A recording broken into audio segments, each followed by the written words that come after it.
نبی کریم صلی اللہ علیہ وسلم کو اللہ نے بڑی ہی شانیں عطا فرمائی، بڑی عظمتیں عطا فرمائی۔ کہتے ہیں جی حضور کی تعلیمات زیادہ بیان ہونی چاہیے، نبی پاک کی شان بیان کرنے کا کیا معنی ہوا؟ یہ میلاد کا جلسہ، معراج کی محفل، حضور کی عظمتیں، شانیں، یہ کیوں بیان ہوتی ہیں؟ سوال یہ ہے ان دوستوں سے کہ اللہ کریم نے قرآن مجید میں فرمایا کہ اِنَّا أَعْطَيْنَاكَ الْكَوْثَرَ، محبوب بے شک ہم نے آپ کو خیر کثیر عطا فرمائی، دی ہے اللہ نے، دی ہے اپنے نبی کریم کو۔ یا اللہ تو دینے والا ہے، رسول لینے والے ہیں، ہمیں کیوں بتا رہا ہے؟ اس بات کو سمجھیے گا، اللہ دینے والا ہے، حضور لینے والے ہیں۔ قرآن میں کیوں ذکر کیا؟ تو رب فرماتا ہے تمہیں اس لیے بتا رہا ہوں کہ تم معمولی محبوب کے ماننے والے نہیں، اس محبوب کے ماننے والے ہو جنہیں اللہ نے بڑی ہی خیر کثیر عطا فرمائی۔ وَرَفَعْنَا لَكَ ذِكْرَكَ، اے محبوب ہم نے آپ کے لیے آپ کے ذکر کو بلند کر دیا۔ تو یا اللہ یہ بات تو محبوب سے کہہ لیتا اکیلے میں، ہمیں کیوں بتائی؟ قرآن میں کیوں ذکر ہوا؟ یہ وَرَفَعْنَا لَكَ ذِكْرَكَ میں امت کے لیے کیا ہے؟ تو فرمایا تمہارے لیے یہ ہے کہ تم اس محبوب کے ماننے والے ہو جن کے ساری دنیا میں چرچے۔ اعلیٰ حضرت فرماتے ہیں عرش پہ تازہ چھیڑ چھاڑ، فرش پہ طرفہ دھوم دھام، کان جدھر بھی لگائیے تیری ہی داستان ہے، کان جدھر بھی لگائیے تیری ہی داستان۔ تو نبی کریم علیہ السلام کی عظمتوں کا بیان، حضور کی شانوں کا بیان، نبی پاک کے تذکرے، وہ اس لیے ہیں تاکہ امت مسلمہ سر اٹھا کے جیے۔ تو یہ شرمندہ ہو کے جو لوگ باتیں کرتے ہیں نا، معاذ اللہ کمزوری دکھاتے ہیں، یہ اس کمزوری کو دور کرنے کا بہترین علاج یہ ہے کہ ہر گلی میں، ہر کوچے میں، ہر نگر میں میرے مصطفیٰ کی عظمتیں بیان کی جائے۔ ایک زمانے تک یہ جو دہریے قسم کے لوگ تھے نا، عقل کے پجاری، ایک زمانے تک یہ کہا کرتے تھے کہ حضرت سلیمان علیہ السلام کا تخت ہوا میں کیسے اڑتا تھا؟ 80 من اس کا وزن تھا تو وہ ہوا میں کیسے اڑتا تھا جی؟ کچھ لوگ اس پہ بیٹھے ہوتے تھے پھر بھی وہ ہوا میں اڑتا تھا۔ ہمارے اس زمانے کے علماء اس کا جواب دیتے تھے، وہ تخت جی ہوا میں کیسے اڑتا تھا؟ بڑا اعتراض ہوتا تھا، بڑی اس پر باتیں ہوتی تھیں۔ اب نہیں آپ سنتے ہوں گے کوئی بات، کیوں بھلا؟ اب ہر روز جہاز اڑتا ہے اور اس تخت سے زیادہ وزن لے کے اڑتا ہے۔ 500 550 سواری ہوتی ہے، ہر سواری کا 2 من وزن بھی ہوتا ہے۔ اور جب پائلٹ اعلان کرتا ہے نا کیبن سے کہ ہم 38,500 فٹ کی بلندی پہ جا رہے ہیں، تو کوئی شخص اعتراض نہیں کرتا۔ اب چھوڑ گئے حضرت سلیمان کے تخت پر اعتراض کرنا، اس لیے کہ سارے اوڑ کے آتے جاتے ہیں۔ اب ذرا ٹھہر گئے ہیں، اب یہ ٹینشن ختم ہو گئی کہ حضرت سلیمان کا تخت کیسے اٹھتا تھا۔ پھر ایک نیا اعتراض شروع ہو گیا، الم تر کیف فعل ربک باصحاب الفیل، کہ اتنا چھوٹا سا کنکر اور اتنا چھوٹا سا بابیل اور اتنے بڑے ہاتھی کو کنکر مارے تو اتنے سے کنکر سے ہاتھی کیسے مر جاتا ہے؟ بڑی پریشانی تھی بھئی، کنکر چھوٹا ہاتھی بڑا کیسے مر گیا؟ پھر اللہ نے فضل کیا تو بندوق کی گولی ایجاد ہو گئی، کہنے لگے نہیں پریشر سے لگے تو ہاتھی ماری جاتا ہے۔ اب اس کے بعد دوبارہ اس بات پر اعتراض نہیں کرتے۔ پہلے کہتے تھے کہ انسان کیسے جاتا ہے، کیوں کر جا سکتا ہے، ممکن کیسے ہے، یہ مطلب کیسے ہو گیا، معراج کیسے ہوئی؟ تو پھر ایک بندہ چاند سے تو ہو آیا ہے، اور جس نے وہ بندہ چاند پہ اتارا ہے اس نے کہا ہے کہ یہ آخری منزل نہیں، اس سے آگے بھی انسان جا سکتا ہے۔ تو میرے مصطفیٰ کریم نے فرمایا تم تو اب جانے کی باتیں کرتے ہو نا، جہاں تک میں ہو آیا ہوں تم سوچ بھی نہیں سکتے۔ کوئی رہ فلک اتے یار گیا، کوئی جا سدراتے ہار گیا، ایک کالیاں زلفاں والا سی جڑا لنگ عرشاں تو بھی پار گیا۔ فرمایا تم نہیں نہ جا سکتے، تم کچی باتیں، کمزور باتیں۔ اور ایک اور بات میں آپ کو عرض کروں، نبی کریم علیہ السلام کے لیے کام اتنا مشکل نہیں تھا جتنا قوم سمجھتی ہے نا۔ وہ ہمارے اپنے کچھ نادان دوست ہیں، اپنی عقل چھوٹی ہوتی ہے تو وہ اس عقل میں کیا کیا آئے گا، اتنی کچھ چیز ہوتی ہے اس میں اتنا ہی سامان آتا ہے نا۔ تو اپنی عقل چھوٹی ہوتی ہے تو بجائے اس کے کہ وہ ایمان لے آئیں اللہ کی حکمتوں پر، وہ عقل کے ترازو پر چھوٹی سی عقل کو پریشان کرتے ہیں۔ چھوٹا سا دماغ ہوتا ہے، ہر وقت ٹینشن میں رہتے ہیں، وہ جی کیسے گئے، کس طرح کر کے گئے۔ تو میں کہتا ہوں نبی کریم کے لیے یہ مسئلہ ہی کوئی نہیں، حضور کے لیے یہ کوئی مسئلہ؟ حضور فرماتے ہیں میں تو اس وقت بھی نبی تھا. یہ ترمذی میں ہے, ترمذی ہے, سیاستہ کی حدیث ہے. یہ سمجھیں گے دین ہے, یہ عقیدہ ہے, اس کو سمجھا کریں. فرمایا میں تو اس وقت بھی نبی تھا جب آدم علیہ السلام کی مٹی گوندی جا رہی تھی. تو محبوب تو پہلے بھی ان سارے نظاروں کو جانتے ہیں, ہر چیز حضور کی نظر میں ہے. اور اس کے بعد بھی, اس کے بعد کا جو ماحول ہے وہ بھی انوکھا ہے. وہ ایک صاحب تھے, مجھے کہنے لگے کہ وہ جی حضور تو گئے تھے, حضرت جبریل لے کے تھے پروں پہ بٹھا کے. پہلے براق پہ گئے تھے, پھر حضرت جبریل کے پروں پہ, پھر رف پہ. ویسے تو نہیں نا بشر جا سکتا. تو میں نے کہا چلو مہربانی کرو, تم بھی کسی دن براق پہ بیٹھ کے چکر لگا ہی آؤ, کوئی کوشش کرو نا یار, کسی جگہ پہ ٹھہرو تو صحیح. عجیب فلسفہ. کہتے حضور, تو میں نے کہا چلو وہ تو رف تھی, حضرت جبریل کے پر تھے, براق تھا. تو وہ جو نبی پاک بعد میں 9 مرتبہ گئے اور آئے, حضور 50 نمازیں لائے نا, تو حضرت موسیٰ نے کہا کہ محبوب نہیں پڑھی جائیں گی, تو حضور گئے, 5 کی معافی ہوئی, پھر آئے. تو حضرت موسیٰ نے کہا کہ محبوب نہیں, یہ نہیں ہوگا. یہ بھی نبی پاک کی فرما برداری ہے اللہ کی بارگاہ میں. حضور نہیں کہتے ٹھیک ہے یا اللہ تو 50 کہتا ہے تو 50 ہی قبول ہے. حضرت موسیٰ نے کہا محبوب نہیں, آپ کہیں, آپ کہیں. اور یہ حضرت موسیٰ کے دل میں بات بھی اللہ نے ڈالی, یہ بھی اللہ نے ڈالی کہ آپ میرے محبوب سے کہیں. انہوں نے نہیں کہنا, ان کو تو جو کہہ دیا جائے قبول ہے. حضور واپس گئے تو 9 چکر لگائے نبی کریم نے. اس کا مطلب ہے کہ اب وہ جو 9 چکر حضور گئے اور آئے تو وہ حضرت جبریل کے پروں پہ لگائے تھے. کسی جگہ کسی روایت میں ملتا ہے کہ حضور نے فرمایا جبریل ادھر لا دوبارہ براق, پھر جانا ہے, ادھر پر دوبارہ لا یا براق دوبارہ لا. 9 دفعہ گئے اور 9 دفعہ آئے. پھر مان لو کہ تیرے لیے 2-4 قدم عرش بری ہے, تیرے لیے 2-4 قدم عرش بری ہے. محبوب کی عظمت کو سمجھو. حضور جب چاہیں, جس وقت چاہیں, جس وقت چاہیں, جس وقت دل چاہے. یہ تو میرے محبوب کا آنا جانا ہے, یہ تو رسول پاک کا آنا جانا ہے. حضور کا جب جی چاہے آئیں, جب جی چاہے جائیں. حضور نماز پڑھا رہے تھے, یہ صحیح مسلم کی حدیث ہے. مسلمانوں ساری زندگی آنکھیں کھول کے, دل کھول کے, خوشبو کی طرح مہک کر, پھولوں کی طرح تازہ تر و تازہ رہ کے زندگی گزارو, اس لیے کہ رب کریم نے تمہیں شانوں والا رسول عطا فرمایا ہے. طبیعتیں ٹھنڈی رکھو, مزاجوں میں سکون رکھو, خوش ہو جایا کریں حضور کا. آپ یقین کریں کسی جگہ محفل ملال لکھا ہوتا ہے تو طبیعت ٹھنڈی ہو جاتی کہ یہاں میرے نبی کی نعتیں پڑھی جائیں گی. کسی جگہ محفل معراج لکھا ہوتا ہے تو طبیعت ٹھنڈی ہو جاتی ہے, یہاں حضور کا ذکر ہوگا. یہ نہ اپنے دل میں شوق پیدا کریں. جو لوگ کہتے ہیں نا بڑے دکھ ہیں, تو وہ حضور کی نعت سن کے راضی ہونا سیکھیں, اللہ انہیں سوکھ عطا فرمائے گا. جو کہتے ہیں بڑے پریشان رہتے ہیں, تو وہ حضور کے درود و سلام سے راضی ہونا سیکھیں, اللہ سکون عطا فرمائے گا. سنگیو یاد رکھو, جو کہتے ہیں کہ دل بے قرار رہتا ہے, اپنے دل کو حضور کی تعریف سے جوڑ لے, رب تیرے دل کو سکون عطا فرمائے گا. خوش ہونا سیکھیں حضور کا نام سن کے, ٹھنڈا ہونا سیکھیں, طبیعتوں کو, کلیجوں کو ٹھنڈا کرنا سیکھیں, اللہ راحت عطا فرمائے گا. لیکن اگر بحث ہی بحث کرنی ہے تو کیسے جی, کس طرح جی, کس حال میں. اب میں بڑی تنقید کرتا ہوں پیسے لینے والوں, طے کرنے والوں پر, کئی دفعہ تکلیف بھی بڑی ہوتی ہے. ایک بندہ بڑی پیاری نعت پڑھ رہا تھا, بڑی پیاری, میں بھی سٹیج پہ موجود تھا. تو ایک صاحب سے میں نے کہا کہ یار آج تو مزہ آ گیا, کلام سننے کا لطف آ گیا. تو کہنے لگا اس نے 40,000 بھی لیا ہم سے. تو میں نے کہا یار ٹھیک ہے, اگر اس نے لے ہی لیا ہے نا تو تمہیں بحث کرنے کی کیا ضرورت ہے. جتنی اچھی وہ نعت پڑھ رہا ہے نا, میرے خیال میں 40,000 بھی تھوڑا ہے, اس کو زیادہ دینے چاہیے تھے. اور اگر اس نے لے لیے, اب دے دیے, تو اب بحث کرنے کی کیا ضرورت ہے. اب تو مزہ لینا چاہیے کہ میرے نبی کا ذکر کر رہا ہے. وہ جو لے دے رہا ہے وہ اللہ اس سے حساب لے لے گا نا خود ہی قیامت میں. یہ ہم بھی شکوہ کرتے ہیں, سمجھانے کی کوشش کرتے ہیں, لیکن ان شکووں میں آ کے ہم نے نعت تو نہیں نہ چھوڑ دینی, حضور کا ذکر تو نہیں نہ چھوڑ دینا. اب اس کے نیچے آ کے وہ اپنا ذائقہ لینا, تو میں نے پہلے بھی آپ کو بتایا تھا, پھر بتاتا ہوں. میں مسجد نبوی شریف میں نا سلام کرنے کے لیے حاضر ہوا.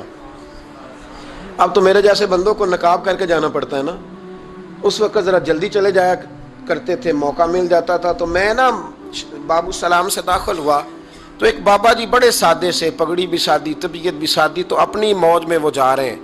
مواجہ شریف پہ حاضر ہوئے تو اس نے کہا چل حاجی نکل. دھکے دیتے ہیں نا, ان کی موج ہے, وہ دھکے دے رہے. تو بابا بڑا راضی ہے, یعنی طبیعت بتاتی ہے، جس نے راضی رہنا ہوتا ہے، جس کا دل کرتا ہے راضی رہنے کو، اللہ توفیق بھی دے ہی دیتا ہے. اور کچھ بیچارے دنیا میں آئی پریشان رہنے کے لیے، ان کا پروگرام ہی نہیں خوش ہونے کا، اللہ ماشاءاللہ. ان کو بڑی ٹینشن ہوتی ہے، ادھر سے بھی ٹینشن ادھر سے بھی ٹینشن. کوئی ہنس کے ملا تب بھی ٹینشن، نہ ہنس کے ملا تب بھی ٹینشن، پریشان ہی رہتے ہیں، مزاج بن جاتا ہے. بابا جی بڑے فریش تھے، بڑی طبیعت ٹھنڈی، اس نے دھکے دیے، کہا چل آجی اللہ. تو بابا پتہ کیا کہتے ہیں تیری خیر ہوئے پہرے دارا، اے روزے دی جالی چوم لین دے. تو وہ کہتے چل نکل، کہتا تیری خیر ہوئے پہرے دارا، روزے دی جالی چوم لین. میں نے اس بابا جی سے بڑی تربیت لی، میں جب بھی ان کو یاد کرتا ہوں میرا دل بڑا ٹھنڈا ہوتا ہے. وہ پھر اس نے تیسرا دھکا دیا، چل نکل. پاپا پھر کہتا تیری خیر ہوئے پہرے دارا، روزے دی جالی. اور وہ بندہ بالکل عربی النسل تھا جو دھکے دے رہا تھا. باہر نکلے، مجھے بھی دھکا دیا بابا جی کو. ہم باہر نکلے تو میں کہا بابا جی انہوں کو تو تہاڈی بھی سمجھ آندی سی. کہندا پتر مینوں بھی پتہ ہے، میں تے اپنا رانجھا پہ راضی کردا سا، اور مینوں پتہ ہے انہوں نہیں سمجھ آ رہی. مینوں پتہ ہے انہوں کی پتہ، میں تے پنجابی چ لگا اپنا. تو بھئی جس نے رانجھا راضی کرنا ہے نا، اس نے رانجھا راضی کر ہی لینا ہے. میں نے ایسے لوگ بھی دیکھے ہیں جو چھوٹے سے بچے کو کھڑا کر کہتے ہیں بیٹے مولا یا صلی اللہ علیہ وسلم آتا ہے، چل سنا میرا پتر. وہ بچے نے اس کو قصیدہ سنایا تو بابا جی 10 روپے دے کے اپنا رانجھا راضی کر کے نکل گئے. جس نے اعتراض کرنا ہے وہ سارا دن اسی چکر میں پڑا ہوا ہے، نے 50 لیا ہے، اے 40 لیندے. او بھائی تو جو لیتا ہے نا تو اس کو جان چھوڑ. تو یہ دیکھ کے تیرے محبوب کا ذکر کرتا ہے نا، تو رسول اللہ کی بات سن. اب سننا تو انہی سے ہے نا. ہم دعا کرتے ہیں اللہ انہیں بھی توفیق ہدایت عطا کرے، یہ پیسے لینے والے سیانے ہو جائیں. اور سارے لیتے بھی نہیں، تو ان سے سن لیا کر جو نہیں لیتے.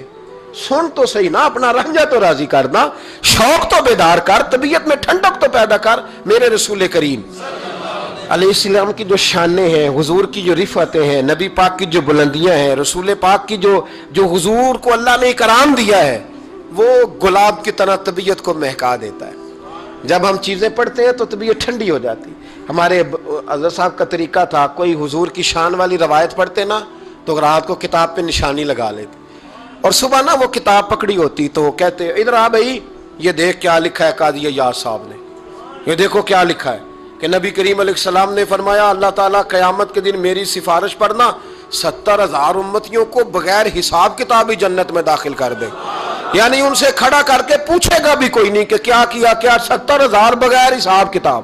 یہ دیکھو کتنی شان والی بات.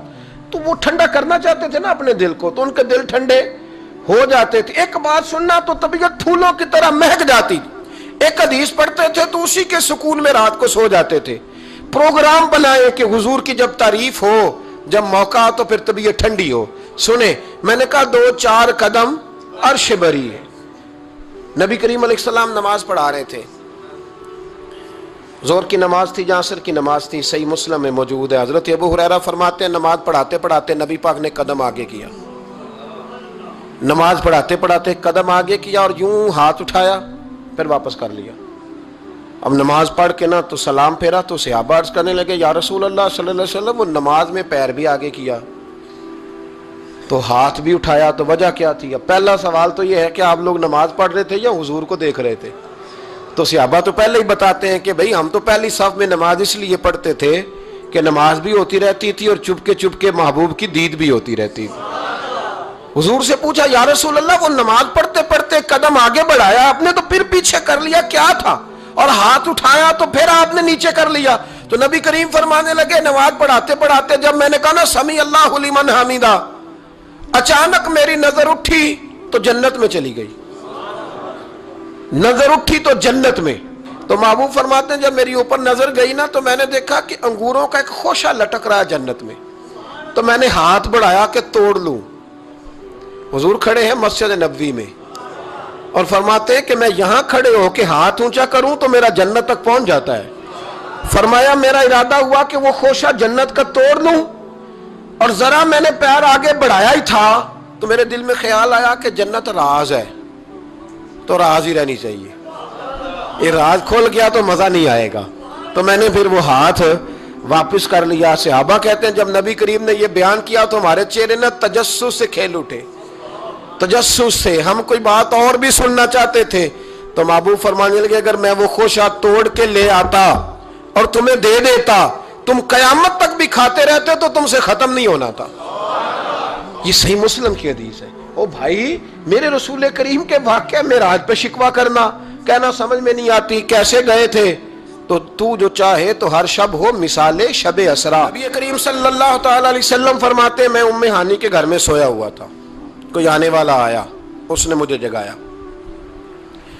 اور جو لفظ ہیں حدیث میں بڑے شاندار ہیں. محبوب فرمانے لگے، جبریل امین کہنے لگے یا رسول اللہ چلیے، رب آپ کی ملاقات کا شوق رکھتا ہے. اللہ آپ کی ملاقات کا شوق. یہاں بھی بڑی پریشانی ہوتی ہے بعض لوگوں کو، پتہ نہیں کیوں اتنے پریشان ہوتے ہیں. کہتے ہیں جی حضور تو حضرت جبریل سے مل کے واپس آ گئے. حضرت جبریل سے مل کے نا نبی کریم واپس آ گئے. مجھے اس بات کی سمجھ نہیں آتی کہ اگر حضور اللہ سے مل لیں تو کسی بندے کا اس میں نقصان کیا ہے؟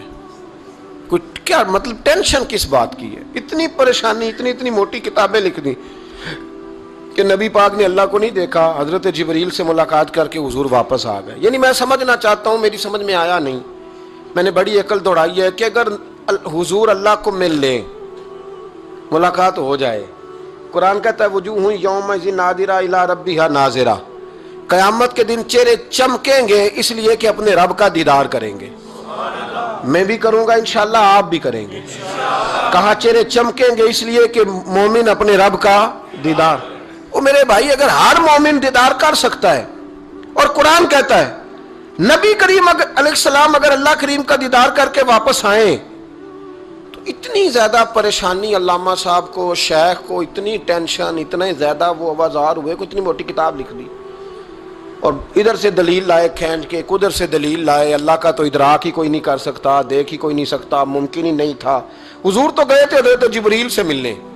تو میں نے کہا آپ کو غلطی لگ گئی، وہ اس لیے کہ شیخ محقق شاہ عبد الحق صاحب محدث دہلوی رحمۃ اللہ نے لکھا ہے کہ کسی نبی کے پاس حضرت جبریل صرف 11 مرتبہ آئے، اور کسی پیغمبر کے پاس 21 مرتبہ آئے، کسی کے پاس 30 مرتبہ آئے، اور نبی کریم علیہ السلام کی بارگاہ میں حضرت جبریل امین نے 24,000 مرتبہ حاضری دی ہے.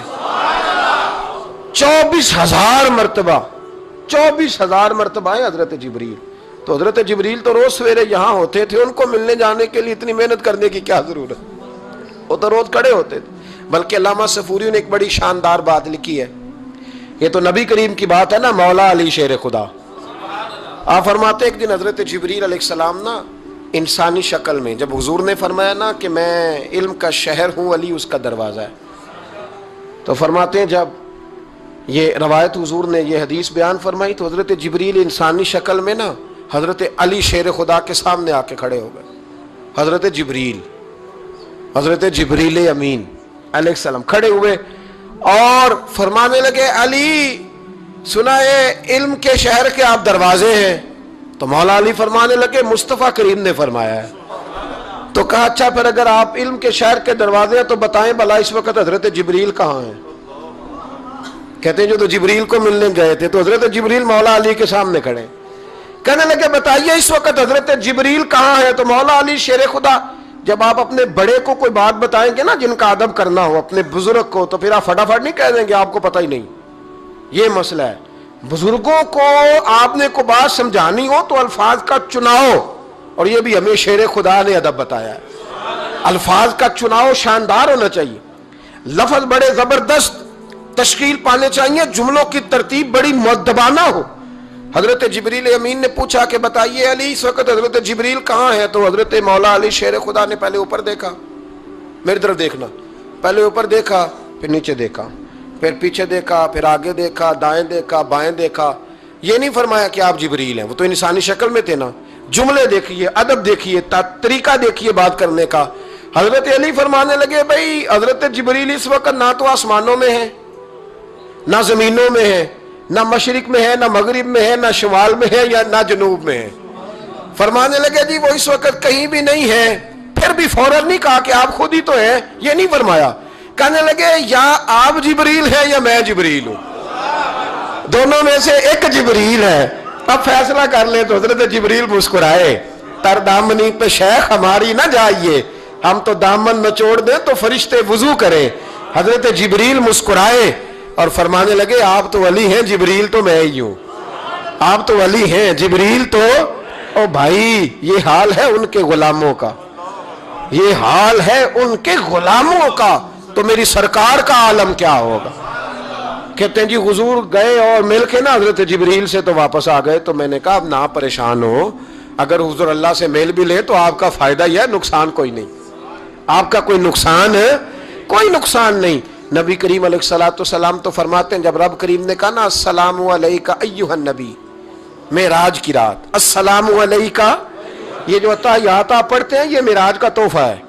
جب کہا نا السلام علیکہ ایھا النبی، اے نبی آپ پر سلامتی ہو، حضور فرماتے ہیں رب نے میرے سامنے مجھے بٹھا کر کہا، سامنے، یا رسول اللہ آپ نے رب کو دیکھا؟ فرمایا رأیت ربی بأحسن صورہ، میں نے رب دیکھا ہے اور بڑی سونی صورت میں دیکھا ہے، بڑی سونی صورت میں سامنے بٹھا کے کہا السلام علیکہ ایھا النبی ورحمۃ اللہ وبرکاتہ، محبوب آپ پر سلام ہوا میرے نبی، رحمت ہو، برکت ہو۔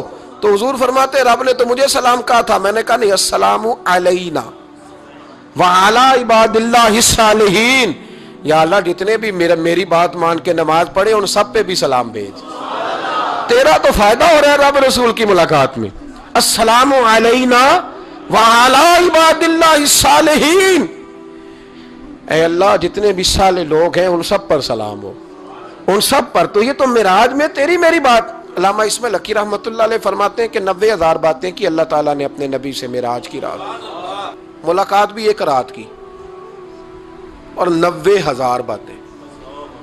اور علامہ اسماعیل حقی فرماتے ہیں کہ رب کریم نے فرمایا محبوب 30,000 نہ ساری امت کو بتانا، حضور نے بتائیں آ کے 30,000، اس میں نماز بھی ہے، اتحیات بھی ہے، حضرت بلال حبشی کا مقام بھی ہے۔ نبی کریم نے یہ بھی فرمایا کہ میں نا معراج کی رات محل بھی دیکھ آیا ہوں، اس پر عمر بن خطاب کا نام بھی لکھا ہوا ہے۔ 30,000 باتیں حضور نے آ کر بیان فرمائیں اور کہا محبوب 30,000 باتیں نا خاص خاص لوگوں کو بتانی، خاص خاص کو، ہر بندے کا ہاضمہ درست نہیں ہوتا۔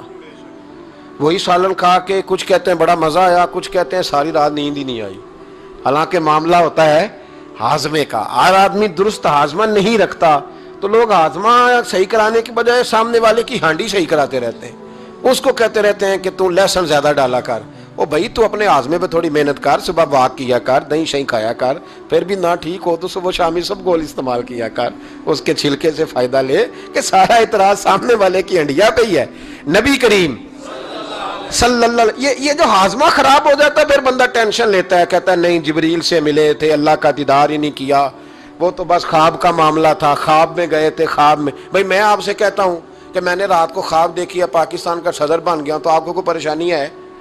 کیونکہ خواب میں امریکہ کا بھی بن جاؤں تو آپ کو کیا ٹینشن ہے؟ خواب جو ہوئی، حضور اگر فرماتے میں خواب میں گیا ہوں تو کسی کافر کو کوئی پریشانی ہوتی تھی؟ کیوں کچی باتیں کرتے ہو؟ خواب والی بات ہی کوئی نہیں۔ اور کہاں قرآن پاک میں آیا کہ خواب میں سیر کرائی؟ سبحان الذی اسریٰ بعبدہ، بندہ خاص کو سیر کرائی۔ کچھ پنجابی کے لوگ اتنی شاندار باتیں کرتے ہیں کہ مضمون سمیٹ دیتے ہیں۔ ایک درویش نے کہا تھا سی معراج ایک راز، سی معراج فاوحیٰ الی عبدہ ما ہوا، ہم نے اپنے بندہ خاص سے باتیں کی جو بھی کی، کہا سی معراج ایک راز محبتاں دا نہیں سی ہر ایک دی سمجھ وچ آਉਣ والا، کچھ کہندے نے بند دروازے سن، گیا کیویں سی عرش تے جان والا، تے ابر دخل کیے تھے عقل دائے جانے جان والا یا لے جان والا۔ تو اتنا کیوں پریشان ہے؟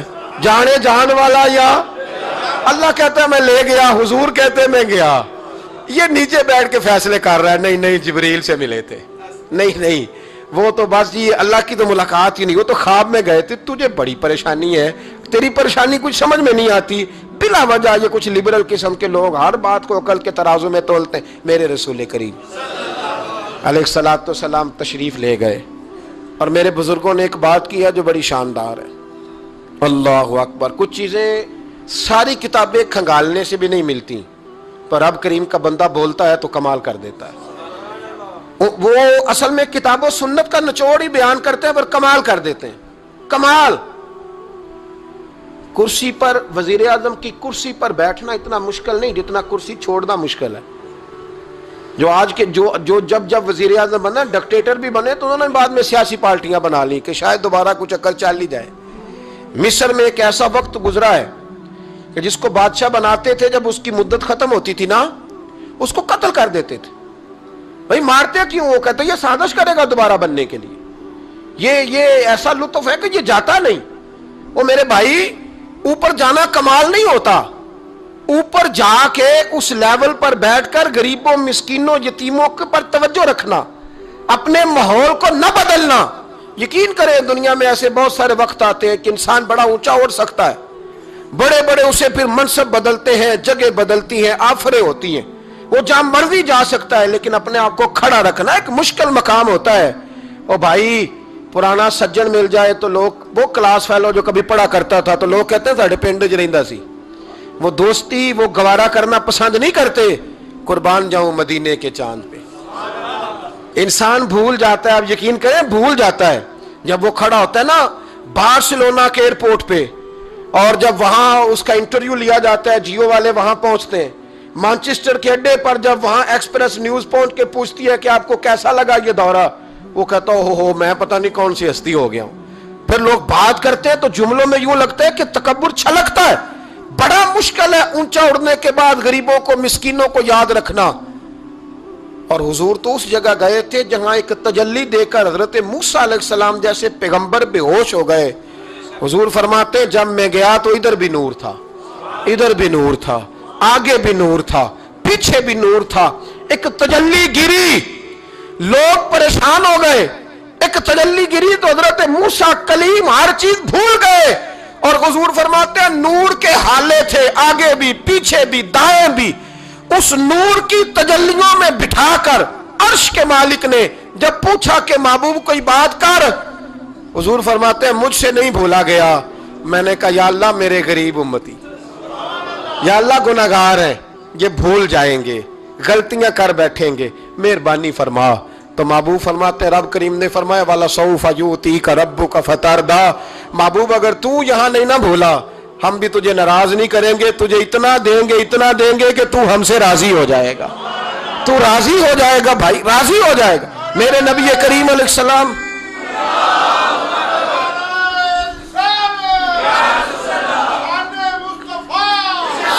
ماشاءاللہ. دیکھیں جی بزرگ جب نعرہ لگاتے ہیں تو یوں لگتا ہے اللہ نے حضرت زلیخا کو جوانی عطا کر دی. یہ محبت ہے نا مصطفیٰ کریم کی، یہ جوش پیدا ہوتا ہے نا جی. یہ ہمارے آئی صاحب کی مسجد میں نا ایک درویش بابا جی تھے، نعرہ لگاتے تو اٹھ کے لگاتے، کھڑے ہو جاتے. تو میں نے ایک دن کہا چاچا جی ٹانگیں کامتی ہیں اب نہ اٹھا کریں. کہتے مینوں بہ کے مزہ ہی نہیں آتا. یہ حسن ہے. بڑی بڑی ٹھنڈی بات ہوئی یارو. یہ جب پیدا ہوتا ہے تو پھر اللہ بڑا ہی نوازتا ہے. ذرا غور کریں کیا عرض کر رہا ہوں. نبی کریم نے وہاں بات کی، امت کی بات کی. اور جب انسان دور سفر سے واپس آتا ہے نا تو غریب یتیم کہاں یاد رہتے ہیں. بچوں کا خیال ہوتا ہے، بچوں سے پیار ہوتا ہے. قربان جاؤں مدینے کے چاند تیری عظمت پہ. حضور نے فرمایا واپس تشریف لائے تو فرمایا بلال، پہلا جملہ بلال. حضور حکم ہو، فرمایا کیا عمل کرتے ہو؟ یا رسول اللہ کیا ہوا؟ فرمایا میں نے معراج کی رات جنت میں تمہارے قدموں کی آواز سنی ہے. یا رسول اللہ وہاں تو لوگ بھول جاتے ہیں، کہاں یاد رہتا؟ فرمایا میں نے سنا ہے. کیا کرتے ہو؟ عرض کی حضور کچھ بھی نہیں. میں کہاں اور جنت کہاں؟ حضور مجھے تو پتہ ہے نا میرا روپ بھی نہیں تے میرا رنگ بھی نہیں، میں نو یار منان دا ٹنگ بھی نہیں، مجھے تو پتہ ہے نا میں کیا ہوں، مجھے تو خبر ہے. حضور میں نے اور عمل، بلال اور جنت میں آواز. تو محبوب نے فرمایا میں نے سنی ہے، بتا. عرض کی یا رسول اللہ صلی اللہ علیہ وسلم آپ نے ایک دفعہ کہا تھا جب بھی وضو کرو 2 رکعتیں پڑھ لیا کرو. حضور میں نے کبھی نہیں چھوڑی. فرمایا بس پھر اسی وجہ سے یارو سمجھو اور غور کرو. میرے رسول میرے اصحاب فرماتے ایک جملہ استاد جی کا کمال کر دی. فرمانے لگے نبی کریم کا جانا بھی بڑا ہی کمال ہے. حضور کا معراج پہ جانا، بول کے بتائیے، بلغ العلا بے، بڑا ہی کمال ہے. بلغ العلا بے کمال، یہ بڑا ہی کمال ہے. فرماتے ہیں لیکن غلاموں یاد رکھنا حضور کا جانا بھی بڑا ہی کمال ہے، پر واپس امت کے پاس آ جانا اس سے بڑا کمال ہے، اس سے بڑا کمال ہے. یعنی اتنی تجلیات دیکھ کے بھی واپس آنا، اونچا سٹیٹس کر کے تو لوگ پلٹتے ہی نہیں. واپس آنا وہاں وہ دو عالم کی رحمت تھے، جہاں چاہتے وہیں رہتے، یہ ان کی مہربانی ہے کہ یہ عالم پسند آیا، یا اللہ میں نے جانا ہے۔ حضور اگر دیکھیں نا، حضرت ادریس علیہ السلام گئے تھے، دوستی ہو گئی جنت کے فرشتے سے، تو کہنے لگے تو اچھا دوست ہے، مجھے جنت ہی نہیں دکھائی۔ کہا چلے جناب دکھا دیتے ہیں، فرشتہ لے گیا، حضرت ادریس نے جنت دیکھی تو کہا واپس چلیے، کہنے لگے نہیں جانا۔ کہا وجہ؟ فرمایا رب فرماتا ہے جہاں آئے گا ہم فیہا خالدون، اسی میں رہے گا، تو یہیں رہنا ہے۔ تو کہا یا اللہ یہ تیرا بندہ تو آ کے کہتا ہے واپس ہی نہیں جانا، تو رب کریم نے فرمایا یہ آیا بھی میری توفیق سے تھا، اور اب جو کہہ رہا ہے وہ بھی میری توفیق، اسے رہنے دو۔ تو بھائی حضور نے تو جنت کا مالک دیکھا، جنت بنانے والا رب دیکھا، لیکن پھر بھی فرمایا کہ میں نے واپس، اس لیے کہ میں نہ گیا تو میرے بلال کا کیا بنے گا، میں نہ گیا تو ابو بکر رات کو کیسے سوئے گا، میں لوٹ کے نہ گیا تو عمر کے دن کیسے گزریں گے، فاطمہ وقت کیسے گزارے گی، کیسے حسن اور حسین رہیں گے، میں لوٹ کر واپس نہ گیا تو قیامت تک جو امتی گنبد خضرا پہ دکھ سنانے آئیں گے ان کا کیا بنے گا، انہیں تسلی کون دے گا، کون گنبد کو دیکھ کے اپنی آنکھیں ٹھنڈی کرے گا اور یہ مزہ لیں، دل ٹھنڈا کریں کہ ہم نے حضور علیہ السلام کی تعریف سننی ساری رات۔ کوئی نہ کسی محفل میں جا سکے تو وہ ٹیپ ریکارڈر پہ سن لے، جہاں اسے موقع ملے وہ سنے، اور کوشش کرے رات اللہ اللہ کر کے گزرے، اور سویرے روزہ رکھنے کی کوشش کرے رجب شعبان میں۔ اور یہ کوئی مخصوص نہیں کہ 27ویں کا رکھنا ہے، جب دل کرے رکھیں، ممکن ہو سکے تو روزے رکھیں، اور یہ بھی ممکن ہو سکے میرے بھائی تو درود پاک زیادہ پڑھیں۔ اللہ تعالیٰ توفیق عطا فرمائے۔